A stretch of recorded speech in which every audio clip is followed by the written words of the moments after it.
नमस्कार, मैं हूँ मनविंदर। एमबीएन नेटवर्क पे आप सभी लोगों का बहुत स्वागत है। अभी 2 दिन पहले ही ईडी ने एक ऐसे शराब घोटाले में बड़ी कार्रवाई की जो एक तरह से केस बंद हो चुका था।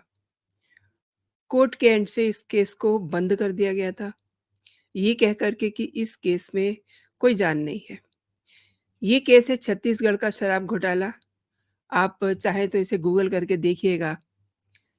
इस पूरे केस में ईडी ने नए सिरे से एफआईआर की है और अब 2 दिन पहले ही इसमें 205.49 करोड़ रुपीस की 18 चल और 161 अचल प्रॉपर्टीज को अटैच किया है। इस केस में भी कई बड़े-बड़े धुरंधर शामिल थे और क्या कह रहे थे वहाँ के लोग, वहाँ के कांग्रेस के नेता कि ये सब जो भी साजिश है सब केंद्र सरकार की है। केंद्र सरकार के कहने पे किया जा रहा है। लेकिन जब परतें खुली, असलियत सामने आई, तो सबकी आँखें चौंक गई। इस केस का ज़िक्र इसलिए कर रही हूँ कि क्योंकि आजकल आपके साथ दिल्ली के शराब घोटाले और केजरीवाल को लेकर के अक्सर चर्चा होती है और अब इस मामले में कल सुनवाई है यानी कि 7 मई को सुनवाई है। आई मीन ईडी अपना पूरा ज़ोर इस केस में भी लगाएगी एंड तक, ताकि जो भी सफाई है, जो भी साफ स्पष्ट सबूत हैं, वो सब कोर्ट के सामने रखे जाएँ। अब आप देखिए, लोग क्या कहते हैं। रविवार को अरविंद केजरीवाल की पत्नी सुनीता केजरीवाल दक्षिणी दिल्ली लोकसभा सीट पे जो उनके कैंडिडेट हैं, उनको सपोर्ट करने के लिए पहुँचती हैं और इंडी गठबंधन के प्रत्याशी सहीराम पहलवान के समर्थन में उन्होंने वोट माँगा, यहाँ तक बात सही है। लेकिन उसके बाद वो क्या कहती हैं? वो ये कहती है कि भाजपा चाहे कुछ भी कर ले, आपके सीएम शेर हैं, अपनी माताओं-बहनों को वो 1-1 हज़ार रुपए ज़रूर देंगे। ठीक है, आप ज़रूर दीजिए और आपके पति शेर हैं, वो भी बात समझ में आती है। लेकिन उनका ये कहना है कि अभी तक कोई भी कोर्ट उन्हें दोषी नहीं मान रहा। ये बात गलत है। Delhi high court Delhi high court ने उनकी गिरफ्तारी को जायज़ माना है, तो ये बात क्या सुनीता केजरीवाल को नहीं पता है? उन्हें ये सब बातें लोगों को बतानी चाहिए ना, लेकिन खुद को अच्छा प्रेज़ेंट करने के लिए जो कोर्ट को झूठा बता रहा है, उसे आप क्या कहिएगा? लेकिन सुनीता केजरीवाल का इतना कह देने भर से अरविंद केजरीवाल की मुश्किलें कम नहीं हो सकती हैं। 7 मई को सुप्रीम कोर्ट ने केजरीवाल के पूरे मैटर को सुनना है और कोर्ट ने पहले ही ईडी के वकील को ये कह दिया है कि वो 7 मई को पूरी तैयारी के साथ आएँ। अब इसका जवाब भी ईडी ने उसी समय दे दिया था। उन्होंने कहा था कि वो ज़मानत का विरोध करेंगे डेफ़िनेटली और आप इसको इस तरीके से समझिए, हालाँकि कोर्ट ने ये कहा था। चलिए मैं आपको थोड़ा-सा वो कटिंग दिखाती हूँ, उससे आप ठीक से समझ जाएँगे। हालाँकि मैंने अपने लास्ट वीडियो में भी इसको यूज़ किया था। तो जो सुप्रीम कोर्ट के जस्टिस हैं, जस्टिस खन्ना और जस्टिस दीपांकर दत्ता, उनकी बेंच इस पूरे केस को हैंडल कर रही है। उन्होंने जो ईडी की तरफ से उनके एडवोकेसी कर रहे हैं, एसवी राजू, उनसे कहा कि गिरफ्तारी के खिलाफ केजरीवाल की याचिका पर सुनवाई में समय लगेगा और इसलिए अदालत उन्हें अंतरिम ज़मानत देने पर जाँच एजेंसी की दलीलें सुनने पर विचार कर रही है। इस पर एसवी राजू ने कहा ये देखिए मैंने अंडरलाइन किया हुआ है कि वो केजरीवाल के अंतरिम ज़मानत देने का विरोध करेंगे, राइट? इस पर बेंच ने कहा कि हम ये कह रहे हैं कि हम अंतरिम ज़मानत पर सुनवाई करेंगे। हम ये नहीं कह रहे हैं कि हम अंतरिम ज़मानत दे देंगे। दोस्तों आप इस बात को समझिए कि कोर्ट क्या बताना चाह रहा है। जिस तरीके से सुनीता केजरीवाल बाहर अलग तरीके का राग आलाप रही हैं, इसलिए मुझे आपको ये दिखाना ज़रा ज़रूरी लगा। और कोर्ट ने आगे क्या कहा? उन्होंने कहा कि हम अंतरिम ज़मानत दे भी सकते हैं और नहीं भी। और सुप्रीम कोर्ट ने राजू से ये कहा, जो ईडी के वकील हैं, उनसे ये कहा कि 7 मई को अंतरिम ज़मानत याचिका पर दलीलों के लिए वो तैयार होकर के आएँ और बेंच केजरीवाल की याचिका पर सुनवाई कर रही है। आपको पता ही है, इसमें 7 तारीख दी गई है, यानी कि कल, जिसमें ईडी द्वारा उनकी गिरफ्तारी को चुनौती दी गई है। And one more thing, ED की पैरवी करते हुए एसजी वी राजू ने कहा कि हमारे पास गिरफ्तारी के लिए प्रॉपर पूरा मटेरियल है। आई मीन वो ये कहना चाह रहे हैं कि उनके पास सब सबूत हैं, लेकिन उनका खुलासा ट्रायल कोर्ट में किया जाएगा। और एसवी राजू ने ये भी कहा कि जांच अधिकारी का ये विशेषाधिकार होता है कि आरोपी के खिलाफ जो भी सामग्री है, जिस पर उसे गिरफ्तार किया जाए या नहीं किया जाए, ये उनका अधिकार होता है। और राजू ने ये भी कहा कि सभी मटेरियल का अभी खुलासा करने की ज़रूरत नहीं है। इस पर सुप्रीम कोर्ट ने क्या कहा? मैंने इसको थोड़ा गोला बनाया हुआ है। उन्होंने कहा कि हाँ, ठीक है, आप इस मामले में सही हो सकते हैं। गिरफ्तार करने वाले अधिकारी को अपने कब्ज़े में मटेरियल रखना होता है। इसका मतलब होगा कि पूरी सामग्री कब्ज़े में है, ना कि आंशिक। तो राजू ने कहा कि गिरफ्तारी सिर्फ अधिकारी की राय नहीं है, बल्कि इसकी पुष्टि मजिस्ट्रेट ने भी की है, जिसे कोर्ट ने परखा है। इस मामले में एक पहलू ये भी है कि गिरफ्तारी से पहले केजरीवाल ने अंतरिम राहत के लिए दिल्ली हाई कोर्ट का रुख किया था और उन्होंने कहा कि अग्रिम जमानत की याचिका दायर नहीं की गई है। राइट? अब सुनीता केजरीवाल पे फिर से मैं आती हूँ, क्योंकि वो ये बार-बार कह रही हैं कि कोर्ट ने अभी तक उन पे कोई, मतलब वो ये अपनी भाषा में कह रही हैं कि उन पे अभी कोई चार्ज फ्रेम नहीं हुआ है। ये वो अपनी समझ से कह रही हैं, अब उनकी समझ पे क्या सवाल उठाया जाए?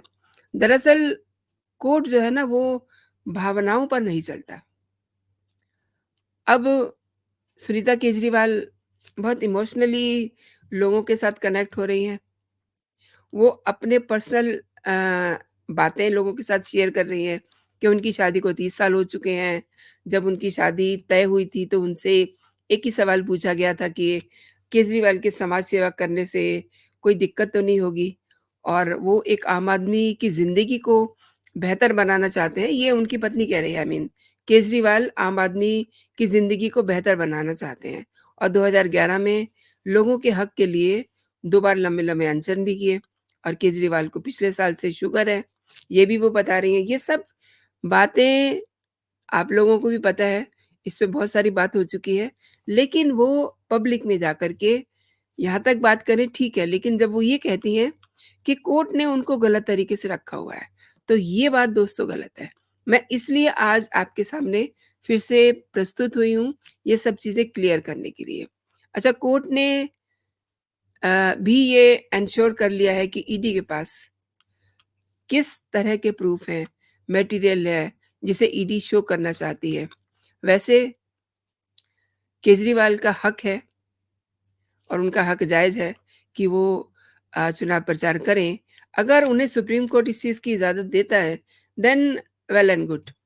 लेकिन कोर्ट इसकी संभावना तलाश रहा है कि वेदर ईडी की जो ईडी के जो वकील हैं, उसपे वो क्या दलील देते हैं, उन दलीलों पे ही ये चीज़ टिकी हुई है कि उनको प्रचार करने की के लिए ज़मानत दी जाए या ना दी जाए।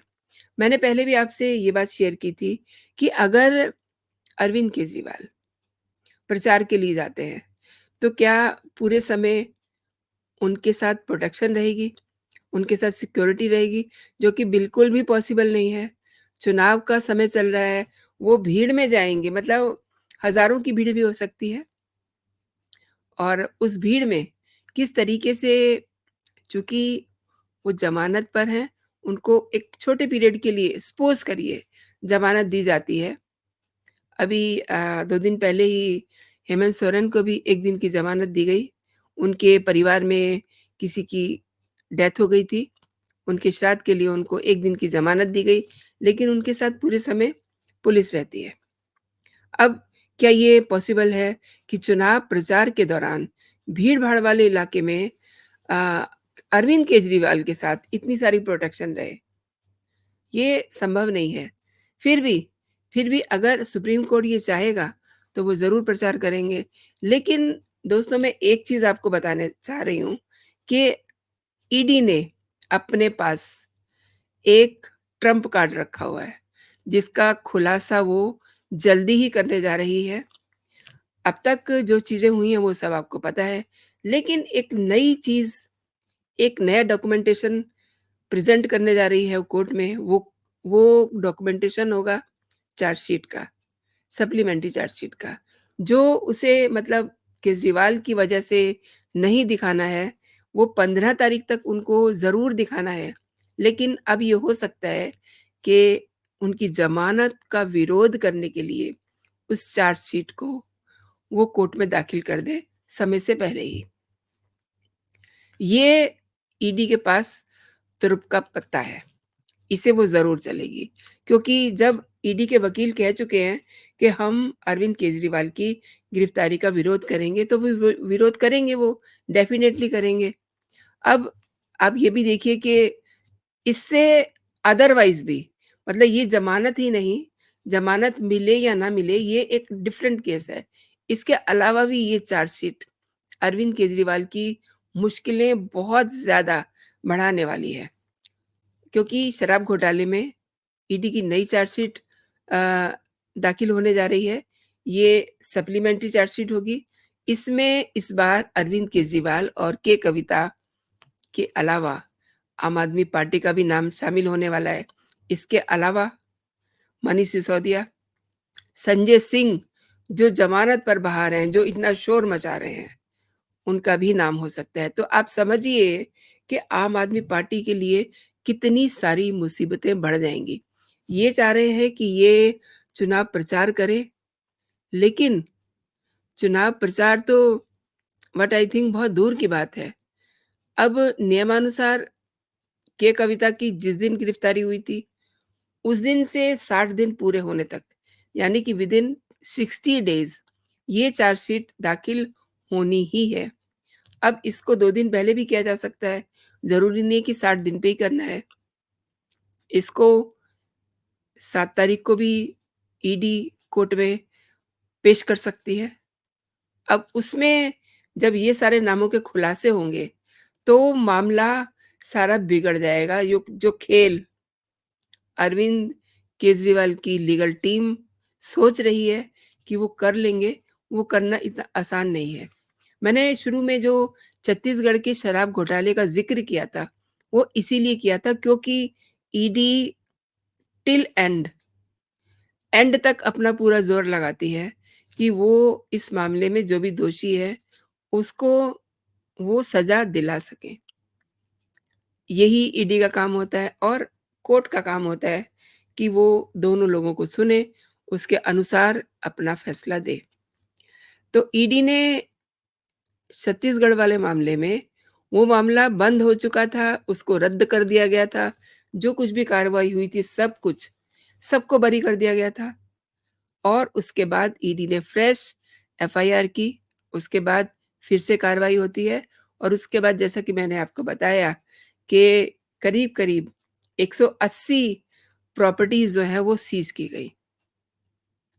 मतलब उसका अंतराल देखिए, वो मैटर चल रहा था 2017 से और अभी 2023 में ही उसको जो है उसकी फाइल क्लोज़ की जाती है। लेकिन the very next day ED फिर से एक्शन में आ जाती है और उसके बाद आपको मैंने बताया ही है कि किस तरीके से ईडी ने वहाँ फिर से अरेस्टिंग शुरू हुई, फिर से वहाँ की जो उनकी प्रॉपर्टीज़ थी, उनको सीज़ किया। अब केस फिर से खुल गया है। तो इस केस को जो अभी शुरू हुआ है, जो अभी शुरुआती दौर में, अभी तो अरविंद केजरीवाल 21 मार्च को उनको ईडी ने अपनी कस्टडी में लिया था और if I am not wrong 1 अप्रैल को वो तिहाड़ जेल में पहुँचते हैं। उसके बाद से लगातार केजरीवाल, दिल्ली के सीएम अरविंद केजरीवाल बाहर आने के लिए फड़फड़ा रहे हैं। कई सारे लॉजिक हुए आपको अभी मैंने बताया ही है, उनकी पत्नी कह रही है कि उनको इंसुलिन नहीं दी जा रही थी, उनको ये नहीं दिया जा रहा था। अच्छा एक चीज़ और है, अभी 2 दिन पहले ही मैं गृह मंत्री अमित शाह का इंटरव्यू का एक छोटा-सा पोर्शन देख रही थी, जिसमें उन्होंने कहा कि ये पहली बार हो रहा है कि कोई व्यक्ति इतना निर्लज्ज भी हो सकता है कि वो मुख्यमंत्री है और वो रिज़ाइन दिए बिना ही जेल चला जाता है। इतनी एक लाइन की बात अपने अंदर बहुत सारे मतलब समेटे हुए है। इसको मैं यहीं रहने देती हूँ। आप समझ ही गए हैं, मैंने इसका ज़िक्र पहले भी किया था कि इसके पीछे वो क्या कहना चाह रहे हैं। अब कम टू द पॉइंट, 15 मई से पहले कोर्ट में नई चार्जशीट दाखिल करने वाली है ईडी और जो सूचनाएँ आ रही हैं, 60 दिन के अंदर एजेंसी को नई चार्जशीट दाखिल करनी चाहिए। ये एक कानूनी प्रक्रिया का हिस्सा है। तो अब इसको जो है दाखिल किया जाएगा। उसके बाद 7 मई को कोर्ट का सीन क्या होगा? सामने जजेस जो हैं वो इसको किस तरीके से लेते हैं? ये सब चीज़ें देखना बहुत दिलचस्प होगा क्योंकि इसके बारे में अभी से कुछ भी अज़्यूम नहीं किया जा सकता कि उन सब चीज़ों को देख कर के कोर्ट क्या रिएक्ट करता है और उसके बाद उनका चुनाव प्रचार का सीन क्या बनता है। तो दोस्तों आपने मेरे साथ पूरा वीडियो देखा।